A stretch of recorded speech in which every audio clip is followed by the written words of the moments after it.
Para saudara dan saudari yang Tuhan cintai, selamat pagi dan selamat bertemu lagi dalam renungan harian dari Paroki Santo Petrus dan Paulus Sargapura, edisi hari Jumat tanggal 31 Maret 2023 dalam masa Prapaskah yang kelima.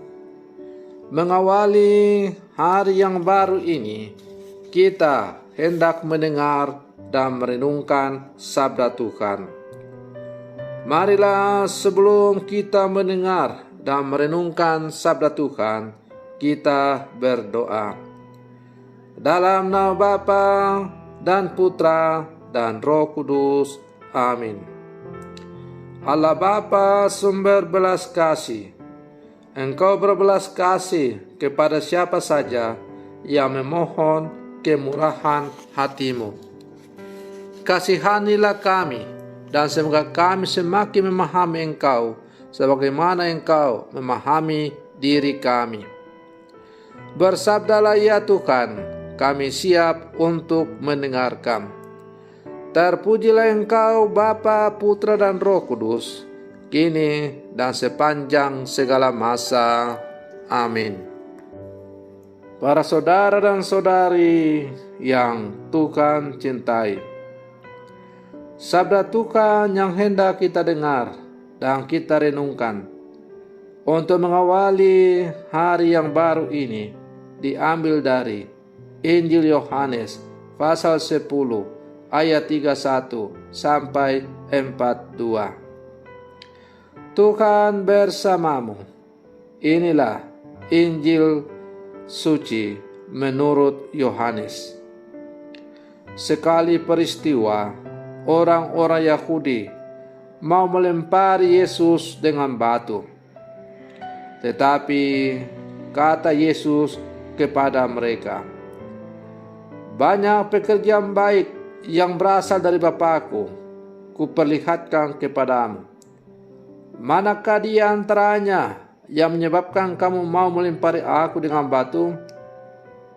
Jawab orang-orang Yahudi itu, "Bukan karena suatu perbuatan baik maka kami mau melempari engkau, melainkan karena engkau menghujat Allah, dan karena engkau menyamakan dirimu dengan Allah, meskipun engkau hanya seorang manusia."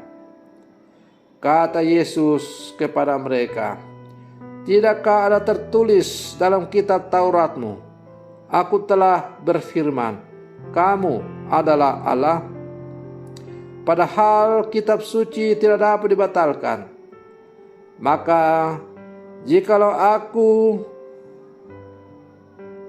mereka kepada siapa firman itu disampaikan disebut Allah, masihkah kamu berkata kepada dia yang dikuduskan oleh Bapa dan yang telah diutusnya ke dalam dunia, engkau menghujat Allah? Karena aku telah berkata, aku anak Allah. Jikalau aku tidak melakukan pekerjaan-pekerjaan Bapa-Ku, janganlah kamu percaya kepada aku. Tetapi jikalau aku melakukannya dan kamu tidak mau percaya kepada aku, percayalah akan pekerjaan-pekerjaan itu, supaya kamu boleh mengetahui dan mengerti bahwa Bapa ada dalam aku dan aku ada di dalam Bapa." Sekali lagi mereka mencoba menangkap Yesus, tetapi ia luput dari tangan mereka.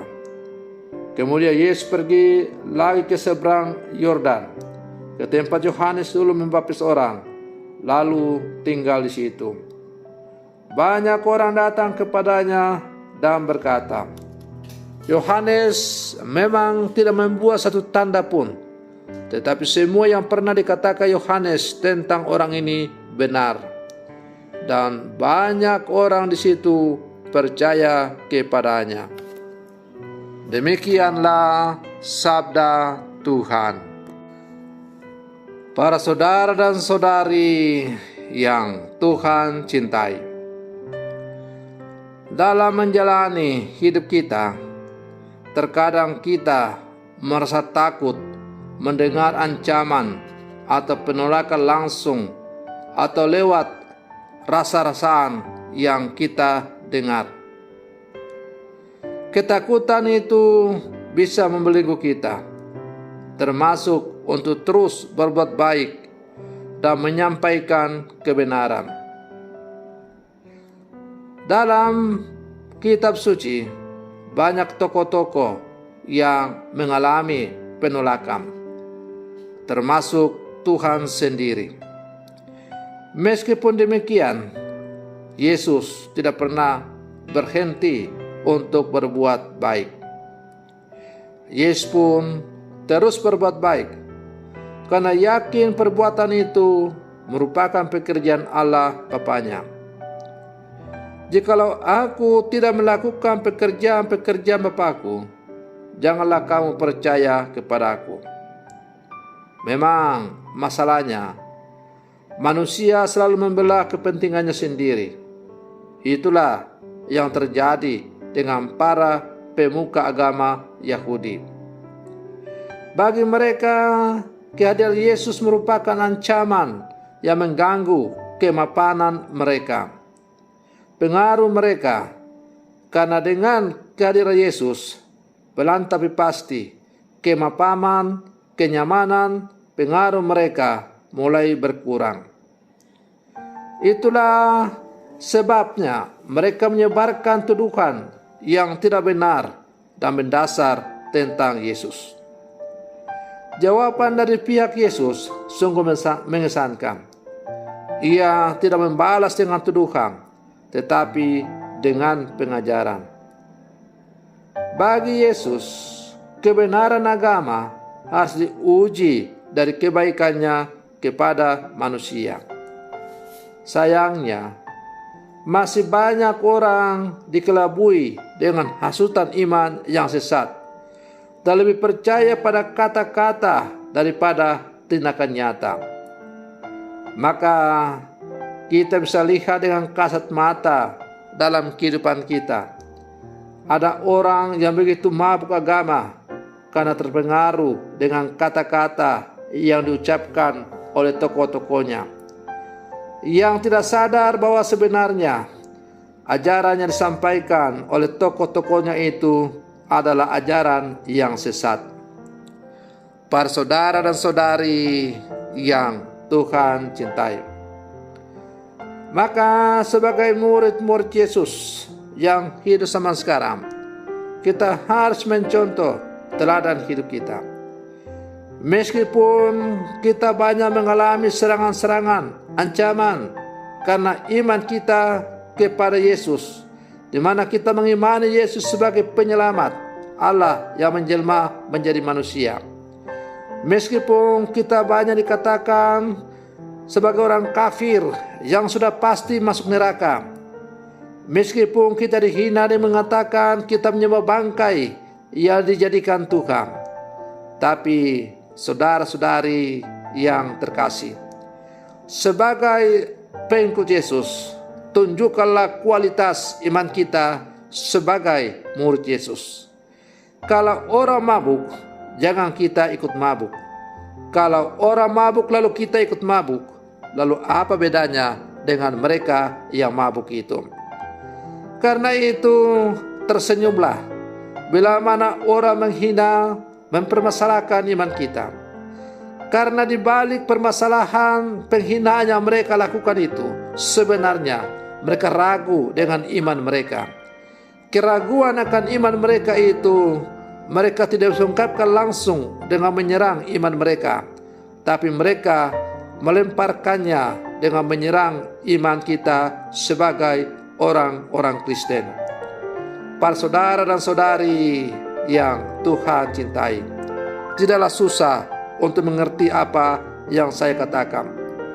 Ketika saya mengatakan kepada seseorang atau menunjuk seseorang, kau penjahat, maka jari saya yang menunjuk bahwa orang itu penjahat hanyalah satu. Tetapi sebaliknya 4 jari saya menunjuk pada diri saya sendiri. Maka siapa yang lebih penjahat?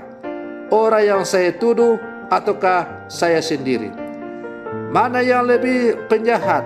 1 jari yang menunjuk orang, atau 4 jari yang menunjuk kembali diri saya sendiri?